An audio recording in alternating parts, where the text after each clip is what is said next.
Si ile imepatikana nzuri? Ipo. Na baada ya kumundua kwa hivyo nitambulisha. Sawa, sound clear. And action. Na baada ya wewe kumtambulisha tu Sanjera ni mchumba wako, ndipo alipogundua kama wewe alikuwa anakupenda sana. Nilimuuma, yaani nilimuuma vibaya mno. Sidhani kama ana haja kukufuata mara kwa mara kuhusu mimi. Mwambie kuwa siwezi kurudiana naye na kuwa naye kwenye mahusiano tena.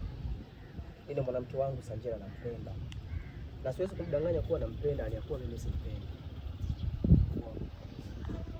Niombe kitu kimoja. Kwa mara nyingine asije zungumzeni habari zinazohusu mimi. Msizungumzie kuhusu mimi mara sijui kurudiana naye, sijui mimi, haitaweza kutokea kama mama yangu.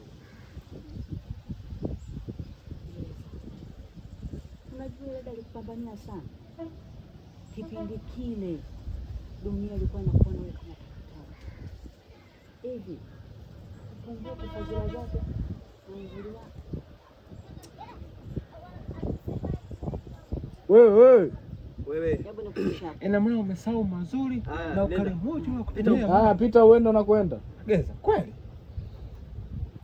Anza hapo. Hivi ina maana umesahau ukarimu na mazuri na kutendea Geza. Kweli? Yule ukarimu na mazuri na kutendea yule binti kweli? Action. Twende hapo. Action. Ukarimu aliyokutendea na mazuri yote ya Geza. Ina maana umesahau ukarimu na mazuri yote yanayokutendea yule binti kweli? Iunganishe mazuri na ukarimu. Take two, action. Ina maana mwanangu Weza, ukumbuke ukarimu na mazuri yote aliyokutendea yule binti. Mwanangu Weza, mchukulie ni huruma mzima. Najua hilo. Na ninathamini pia. Lakini mama yangu, mimi nina moyo mmoja. Na nimeshamkabidhi Sanjera. Siwezi kumpenda mwanamke mwingine.